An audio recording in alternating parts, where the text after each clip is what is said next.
بسم الله الرحمن الرحيم الحمد لله رب العالمين والصلاة والسلام على أشرف الأنبياء والمرسلين نبينا محمد صلى الله تعالى عليه وعلى آله وصحبه وسلم تسليما كثيرا ما بعد. Mes chers frères et sœurs, salam alaikum wa rahmatullahi wa barakatuhu. Toujours un plaisir de vous retrouver à travers le lien de la mosquée de Bonneuil. Par la grâce d'Allah Azza wa Jal, on est dans une période très noble. On est dans une période très noble, comme on l'a signalé il y a quelques vidéos, il y a 2 ou 3 vidéos de là. La période est très noble. La période des 10 premiers jours de Dhul Hijjah, c'est une période très noble auprès d'Allah Azza wa Jal. Certainement, comme il a été mentionné par nos ulama, quand Allah Azza wa Jal jure par une chose ou par une créature, ayez la certitude, mes chers frères et sœurs, que cette créature elle a toute son importance auprès d'Allah Azza wa Jal. Et Allah Azza wa Jal, il crée, il choisit, يَخْلُقُ رَبُّكَ مَا يَشَاءُ وَيَخْتَارُ. Allah Azza wa Jal, il a choisi, et les meilleures journées de l'année, ce sont les 10 premiers jours de Dhul Hijjah.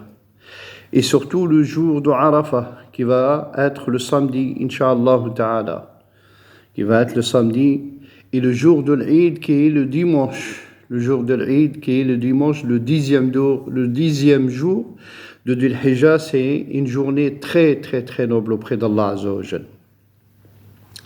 Qu'est-ce qu'on doit faire dans cette période? Qu'est-ce qu'il doit faire le musulman dans cette période?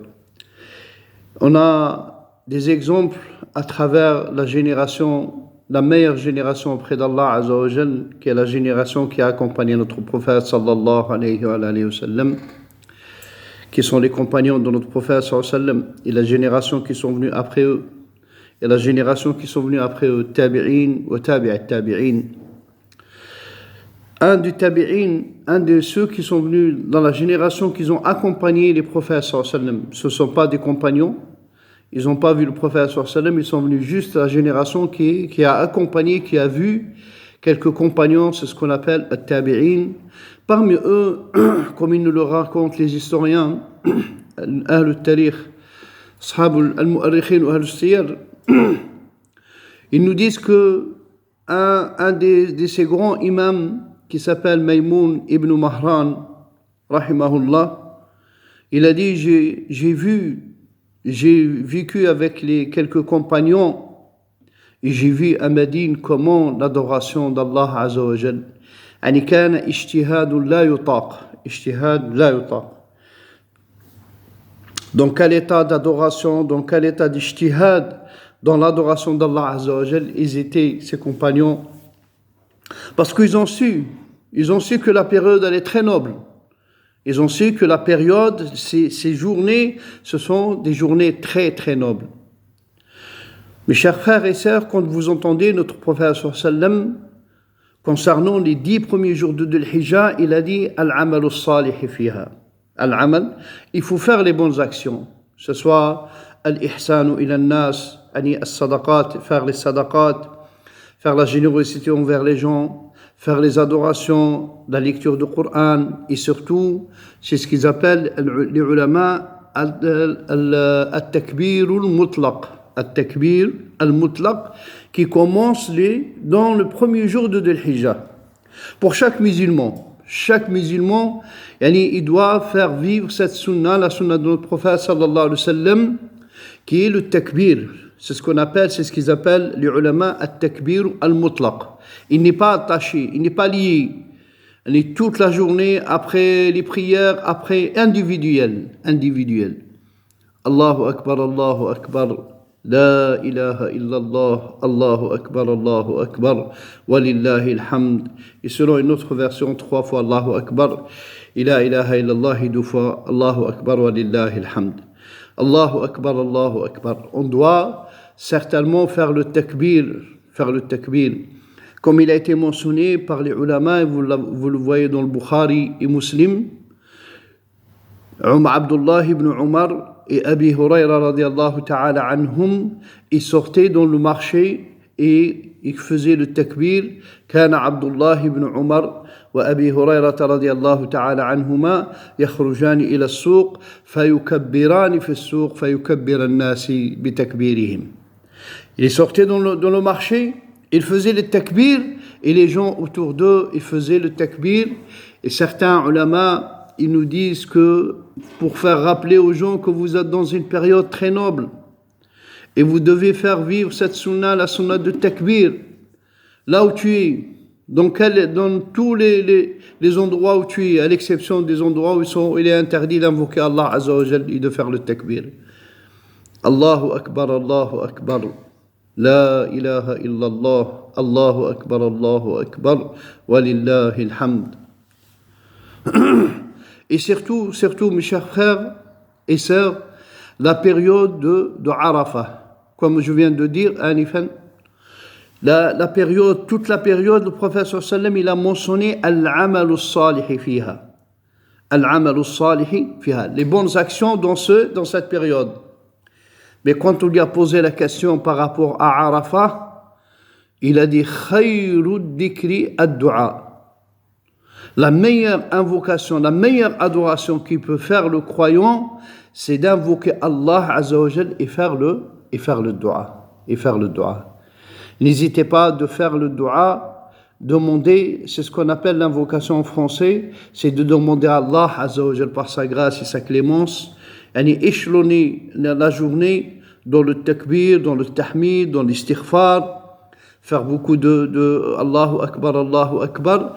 Et la meilleure chose, la meilleure invocation qu'il a dit, notre prophète sallam, khayru ma qultu ana wa nabiyyin min qabli, la ilaha illallah.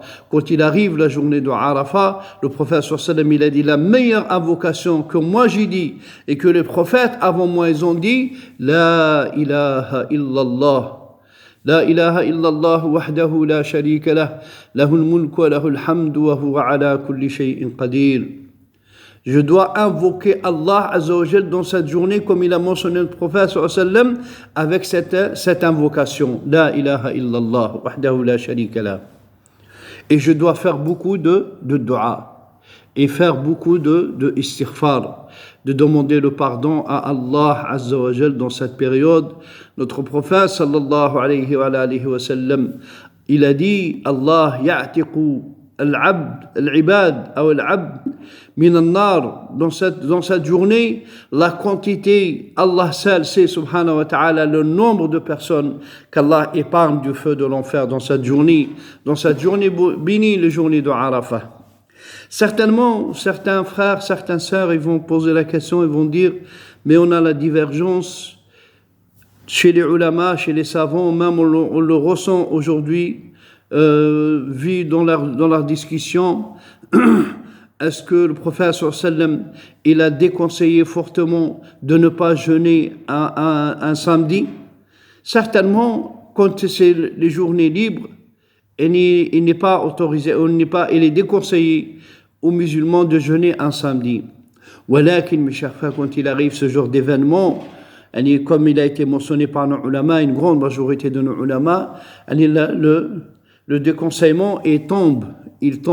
Donc le musulman il doit jeûner, que ce soit un samedi ou que ce soit un autre jour, le musulman il doit jeûner, c'est un événement très très grand. Le prophète sallallahu alayhi wa sallam, quand on lui a posé la question, Ya Rasulallah, malana fi hada siyam, malana, qu'est-ce qu'on a dans ce siyam? Le prophète sallallahu alayhi wa sallam, il a dit, je souhaite auprès d'Allah Azza wa Jal qu'Allah pardonne une année passée et une année à venir. Donc, mes chers frères, l'enjeu, il est très très grand. Je ne peux pas laisser passer sans avoir jeûné. Donc, je dois jeûner. Certainement, certains ulama et certains muhaddithin, ils ont vraiment une position sévère par rapport à samedi. Ils te disent, quel que soit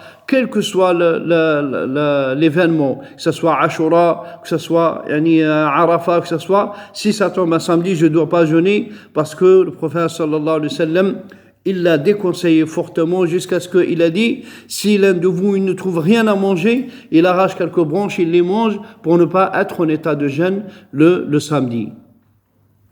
Et certainement, pour ceux qui disent qu'il a été aboli par le hadith de la femme du prophète sallallahu alayhi wa sallam, quand le prophète sallallahu alayhi wa sallam il a dit « Asomti yawman qablahu, aw sawtanwina sawman ba'dahu » ils ont dit que c'est arrivé, le nahi il est arrivé après.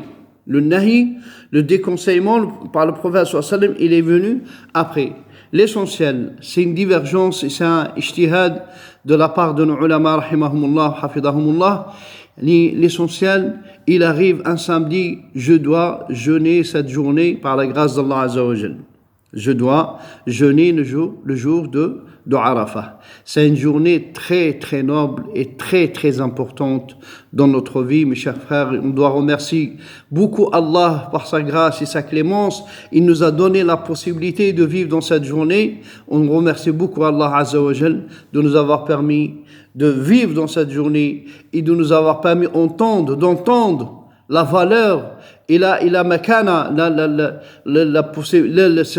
l'honneur qu'elle a, cette journée auprès de lui, subhanahu wa ta'ala. On demande à Allah Azza wa Jal qu'il accepte. Certainement, je m'adresse à tous les frères et toutes les sœurs de Bonnet. Jazakum Allahu khair. C'est un jour d'adoration. Le jour de l'Eid, le 10e jour de Dhul Hijjah, c'est une très très grande journée, une très très belle journée. C'est dans cette journée je fais du tort à mon frère ou à ma sœur, et surtout en venant pour prier l'Eid, pour invoquer Allah Azza wa Jal, je fais du tort ou je fais la rébellion. Non, je n'écoute pas dans l'ordre des frères et les sœurs. Ils ont fait de l'ordre pour essayer de faire les choses dans le plus beau possible. Donc pour que les choses soient très très beaux, très très bien. Et c'est l'organisation. Le frère et la sœur ou la personne, il vient, que ce soit une sœur ou un frère, il vient pour désorganiser cette organisation. Je rentre, je force, Ce n'est pas un comportement digne, mes chers frères et sœurs. Certainement, le musulman, en dehors de ces journées, comment le prophète sallallahu alayhi wa sallam, on essaie de se rappeler, mes chers frères et sœurs, dans cette journée-là, le jour de Arafah, quand le prophète sallallahu alayhi wa sallam, il a fait son serment, il a appuyé sur quoi? Sur quoi il a insisté? C'est quoi il a insisté? Il a insisté, c'est le dernier conseil.